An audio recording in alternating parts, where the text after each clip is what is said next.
ऐका ना, आता एक गंमत करूया का?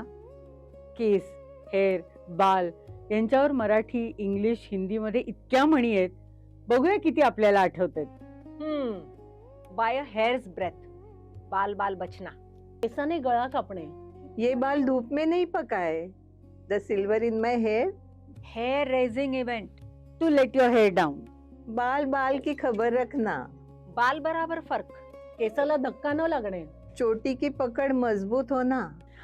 Hair triggering. To tear one's hair. अगं थांबा थांबा, आपणच सगळ्या म्हणी म्हणायच्या का?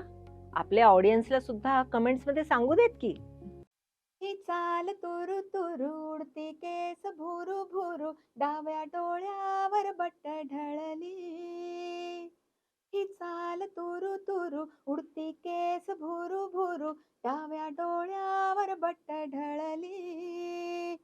जशी मावळत्या उन्हात केवड्याच्या बनात, नागिण सळसळली. जशी मावळत्या उन्हात केवड्याच्या बनात, नागिण सळसळली. मला ना बियॉन्सेचं हे वाक्य खूप आवडलं. ती म्हणते, invest in your hair, it's the crown you never take off. But obviously आजचा शृंगार आहे केस. केशपाश रचना. भारतीय स्त्री आणि तिचे केस ही तर शतकानुशतकांची लव्ह स्टोरी आहे. कधी वेणीमध्ये शिस्त, कधी मोकळ्या केसात बंडखोरी, कधी आंबाड्यात डौल आणि कधी गजऱ्यात कविता. स्त्रीचा शृंगार हा फक्त आरशासाठी नसतो, तो तिच्या अस्तित्वाचा उत्सव असतो. भारतीय संस्कृतीत 16 शृंगार म्हणजे केवळ दागिने, काजळ, कुंकू किंवा फुलं नव्हेत. तो स्त्रीच्या मनाचा, शरीराचा आणि आत्म्याचा संतुलित संवाद आहे. डोक्यापासून पायापर्यंतच्या त्या 16 अलंकारात एक गूढ विज्ञान दडले. आरोग्याचं, सकारात्मक ऊर्जेचं आणि प्रेमाने भारलेल्या संसाराचं. दैवी स्नानानंतर केसात सुगंधी तेल मुरवणं, चंदनाचा मंद गंध अलगद विणणं आणि मग त्या केसांना वेणीच्या शिस्तीत किंवा आंबाड्याच्या डौलात बांधणं ही केवळ सजावट नाही, ही स्वतःला सावरायची कला आहे. म्हणूनच भारतीय स्त्री जेव्हा केस विंचरते ना, फुलं माळते आणि शांतपणे आंबाडा बांधते, तेव्हा ती फक्त सुंदर दिसत नाही, ती जणू परंपराच परिधान करते. आणि मग त्या गेसुओंच्या महकचे क्या कहने. ये है रेशमी जुल्फों का अंधेरा, न घबराइए, जहाँ तक महक है मेरे गेसों की, चले आइए. ये है रेशमी जुल्फों का अंधेरा, न घबराइए, जहाँ तक महक है मेरे गेसों की, चले आइए. ये है रेशमी. केस म्हणजे फक्त स्ट्रँड्स नव्हेत, ते पर्सनॅलिटीचे सबटायटल्स असतात. स्ट्रेट हेअर म्हणतं I am sorted. Curly hair म्हणतं I am chaos but cute chaos. हो ना, गुड हेअर डे असेल तर बाईला वाटतं ती थेट कान्स फिल्म फेस्टिवलला निघाली आहे. आणि बॅड हेअर डे, बस मग चहात साखर कमी असली तरी राग केसांवर निघतो. हेअर केअर म्हणजे लक्झरी नाही, ती डेली थेरपी आहे. शॅम्पू, कंडिशनर, सिरम हे सगळे जे प्रॉडक्ट्स आहेत, हे प्रॉडक्ट्स कमी आणि कॉन्फिडन्सचे बॉडीगार्ड जास्त आहेत. खरंच शतकानुशतकं स्त्रियांचे केस म्हणजे स्ट्रेंथ आणि ब्युटी सिम्बल आहेत. मुलगी पहिल्यांदा वेणी घालते ना, तेव्हा घरभरचे लोक म्हणतात, अगं किती गोड दिसतेस. म्हणजे सेल्फ एस्टीमची पहिली कॉम्प्लिमेंट बहुतेक केसांपासूनच सुरू होते, नाही? है कान में झुमका, चाल में ठुमका, कमर पे चोटी लटके, हो गया दिल का पुर्जा पुर्जा, लगे 85 झटके. हो तेरा रंग है नशीला, अंग अंग है नशीला, रंग है नशीला, अंग अंग है नशीला.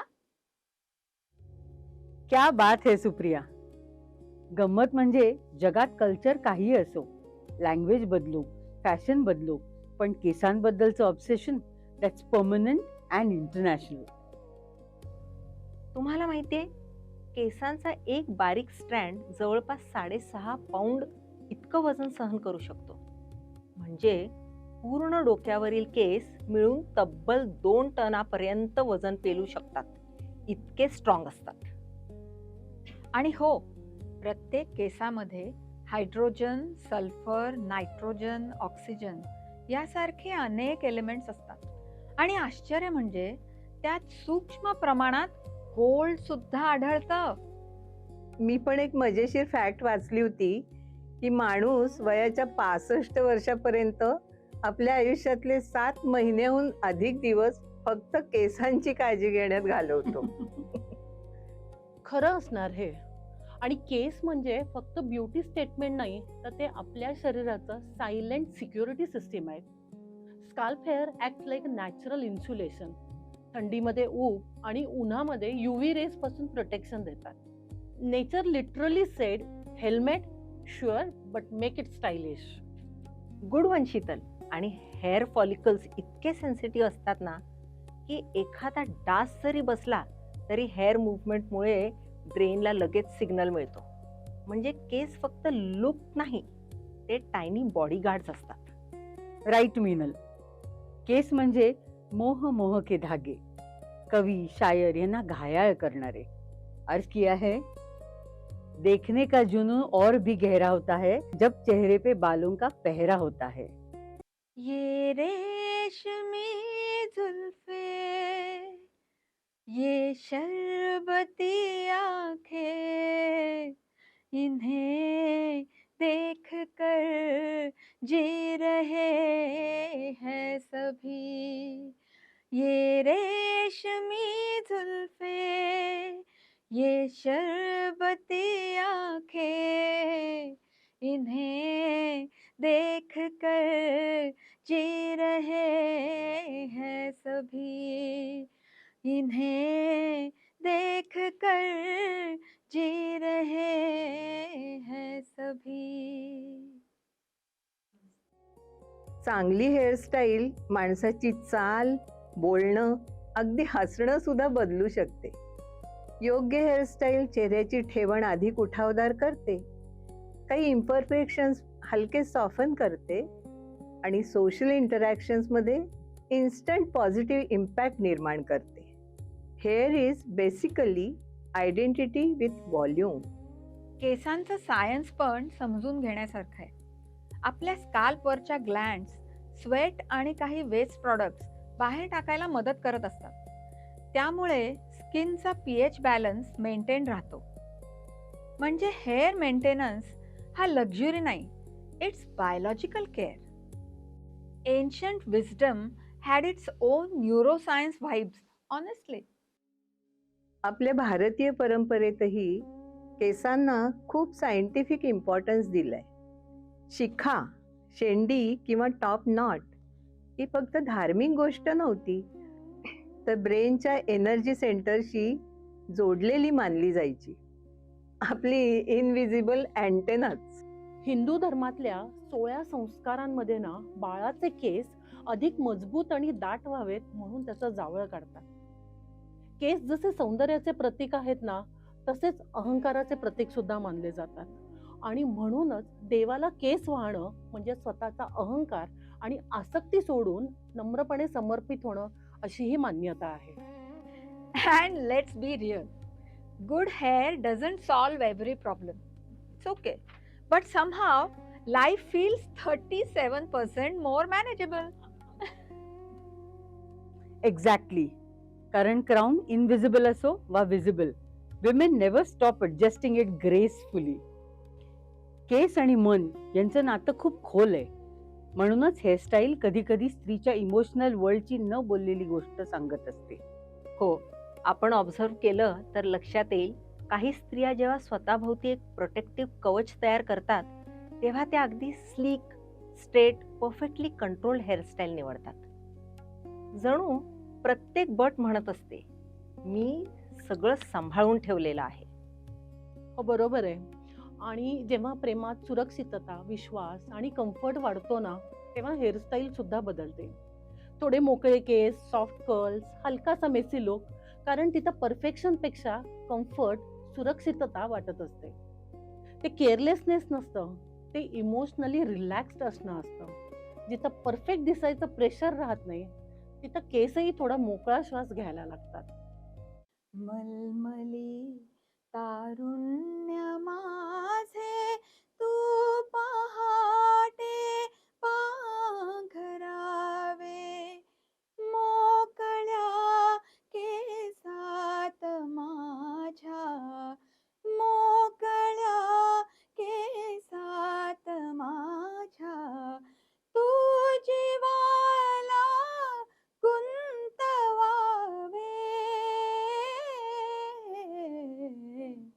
मलमली तारुण्य माझे तू पहाटे पांघरावे.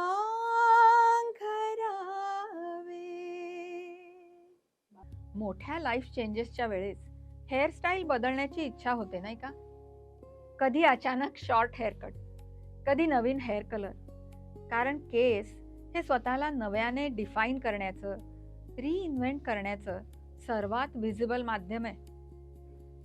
आम्हा डॉक्टर्सना पेशंट्सचे केस त्यांच्या मानसिक स्थितीबद्दल नकळत बरंच काही सांगून जातात. So true Supriya. ब्रेकअप असो, नवीन सुरुवात असो किंवा स्वतःला पुन्हा शोधण्याचा प्रवास, स्त्री अनेकदा सर्वप्रथम केस बदलते. जणू ती आरशाला सांगत असते, मी बदलते आणि यावेळी माझ्या मनाप्रमाणे. कधी टाईटली टाईट बनमध्ये ताण लपलेला असतो, तर कधी मोकळ्या केसात परत मिळालेलं स्वातंत्र्य. इतकंच नाही, आज मेंटल वेलनेसमध्येही हेअर केअरला विशेष महत्त्व दिलं जात आहे. सायको हेरपी सारख्या नव्या अप्रोचेसमध्ये सलॉन आणि हेअर केअर हे काउन्सिलिंगकडे जाण्याचं जेंटल आणि कम्फर्टेबल माध्यम मानलं जातं. हो, केस फक्त सजवले जात नाहीत, ते मनाचे ऋतूही जपून ठेवतात. जुल्फे है जैसे कांधों पे बादल झुके हुए, जुल्फे है जैसे कांधों पे बादल झुके हुए, आँखें है जैसे मैं के प्याले भरे हुए, मस्ती है जिसमें प्यार की तुम वो शराब हो, चौदहवीं का चांद हो या आफताब हो, जो भी हो तुम खुदा की कसम लाजवाब हो, चौदहवीं का चांद हो. आता वळूया केशपाश रचनेकडे. भारतीय स्त्रीच्या सौंदर्यात केस हे फक्त हेअर नसतात, ते तिच्या व्यक्तिमत्वाची फ्लोईंग पोएट्री असतात. केशपाश रचना म्हणजे फक्त हेअरस्टाईल नाही, ती सुगंध, सौंदर्य आणि स्त्री मनाला अलगद फुलवणारी परंपरा आहे. पूर्वी नवरीच्या केसांना स्नानानंतर सुगंधी धुपाच्या धुरात वाळवलं जायचं. मग त्या केसांची सुंदर वेणी किंवा आंबाडा घालून त्यावर फुलांचा साज चढवला जायचा. जणू केसांमध्येच ऋतू फुलवले जात होते. आरतीताई, आणि त्या साजातला सर्वात मोहक भाग म्हणजे गजरा. मोगरा, बेला, चमेली, जाई, कधी गुलाब तर कधी झेंडूची फुलं. प्रत्येक प्रदेशाने आपल्या सुगंधाने नवरीला सजवलंय. गजऱ्याच्या फुलांचा सुगंध फक्त सुंदर नसतो, तो मन शांत ठेवतो, ताजेपणा देतो आणि नकळत ताण हलकेच दूर नेतो. विशेषतः मोगऱ्याच्या फुलांचा सुगंध दीर्घकाळ टिकतो, म्हणून दिवसभराच्या लग्न सोहळ्यात नवरी फ्रेश आणि प्रसन्न राहते. त्यात एक नैसर्गिक आकर्षण असतं, जे शब्दांशिवायही मनाला खेचतं. म्हणूनच गजरा हा फक्त हेअर ॲक्सेसरी नाही, स्त्रीच्या केसातलं सुगंधी भावविश्व आहे ते. वाऱ्यासोबत हलणारा गजरा म्हणजे नुसती फुलांची माळ नसते, ती स्त्रीच्या अस्तित्वाभोवती दरवळणारी कविता असते. आणि खरं सांगायचं तर मोगऱ्याचा गजरा घातलेल्या केसांपुढे महागडे परफ्यूम सुद्धा थोडे हंबल होतात. आणि इंडियन ब्रायडल हेअरस्टाईल्स म्हणजे फक्त हेअरस्टाईलिंग नाही, ते पर्सनॅलिटी, ट्रेडिशन आणि पिंटरेस्ट प्रेशर याचं सेक्रेड कॉम्बिनेशन असतं. आणि मला सगळ्यात रॉयल व्हाईब्स येतात त्या पारंपरिक दक्षिणी वेणीमध्ये. लांब सडक वेणी, सोन्याचे दागिने, फुलांचा साज, जणू मंदिरातील शिल्पच चालत आलंय असं वाटतं. मला ना आपला एव्हरग्रीन आंबाडा खूप आवडतो. ग्रेसफुल, टाइमलेस आणि मी शांत आहे पण लग्नाचं मॅनेजमेंट माझ्याच हातात आहे असा भाव असलेला. आणि क्लासिक बन म्हणजे ब्रायडल वर्ल्डचा LBD लिटिल ब्लॅक ड्रेस. कधी आउटडेटेड नाही, हेवी ज्वेलरी पण सांभाळतो आणि इमोशन्स पण. सविता, मागच्या वर्षी लेकीचं जेव्हा लग्न झालं ना, तेव्हा तिला विधीच्या वेळेला अगदी ट्रॅडिशनल लुक हवा होता. नऊवारी साडी, खोपा, चंद्र, सूर्य असं सगळं तिला हवं होतं. पण तुला सांगू का, रिसेप्शनला ना तिला बबल बन हवा होता. क्यूट, स्टायलिश, प्लेफुल, जणू हेअरस्टाईल म्हणतीये ट्रॅडिशन आहे पण थोडी ड्रामा क्वीन एनर्जी सुद्धा आहे. आणि हल्लीचा ट्रेंडिंग मेसी बन सुद्धा टॉप दिसतो, म्हणजे केअरफुली प्लॅन्ड केऑस. दिसतो एफर्टलेस, पण त्याला सेट करायला अर्ध्या सलोनचे एफर्ट जातात. गजरा बन मात्र वेगळाच. मोगऱ्याच्या सुगंधाने सजलेला आंबाडा म्हणजे ब्रायडल एलिगन्सची अगदी पौर्णिमाच. तसंच फिश्टेल वेणीमध्ये मॉडर्न ट्विस्ट आणि ट्रेडिशनल ग्रेस दोन्ही मिळतात. इतकी इंट्रिकेट असते की पाहणाऱ्यांना वाटतं ही हेअरस्टाईल आहे की विविंग आर्ट. आणि खजुराहो वेणी inspired bye ancient temple sculptures, इतकी आर्टिस्टिक आणि डिटेल की ती हेअरस्टाईल कमी आणि हेरिटेज आर्किटेक्चर जास्त वाटते. आजच्या ब्राईड्सना पण सॉफ्ट वेव्स ब्लोआउट खूप आवडतो.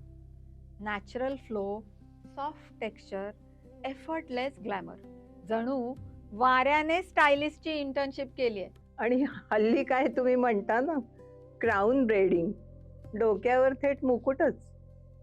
मला वाटतं शेवटी हेअरस्टाईल कोणतीही असो, नवरीच्या चेहऱ्यावरचा आनंद आणि समाधान हीच तिची बेस्ट हेअर ॲक्सेसरी आहे. इतिहास, पुराण आणि लोककथांमध्ये केस हे फक्त सौंदर्य नव्हते, ते सत्ता, शपथ, अपमान आणि कधी मुक्तीही होते. हो ना, वेणी संग्रहमध्ये जेव्हा महाभारतात द्रौपदीला दुःशासनाने राजसभेत केसांनी ओढत आणलं, तो एका स्त्रीच्या सन्मानावर केलेला थेट आघात होता. आणि संतापलेल्या द्रौपदीने प्रतिज्ञा घेतली, जोपर्यंत या केसांना दुःशासनाच्या रक्ताने धुवत नाही तोपर्यंत मी ते मोकळेच ठेवेन. Imagine the rage. ते फक्त केस मोकळं ठेवणं नव्हतं, तो सुडाचा जळता ध्वज होता.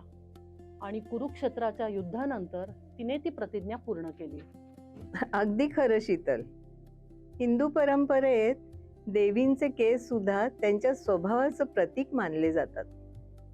सीता आणि पार्वती, शांत, संयमी, नीट बांधलेले केस, तर कालीमाता मोकळे, विस्कटलेले, प्रचंड ऊर्जेने भरलेले केस. हो, कालीचे फ्लोईंग हेअर म्हणजे अनटेम्ड पॉवर, अज्ञान आणि अधर्म नष्ट करणारी उग्र शक्ती. जणू देवी म्हणतेय, आज बन बांधायचं मूड नाहीये, आज युद्ध आहे. रॅपुंझेलची फेरी टेल आठवते?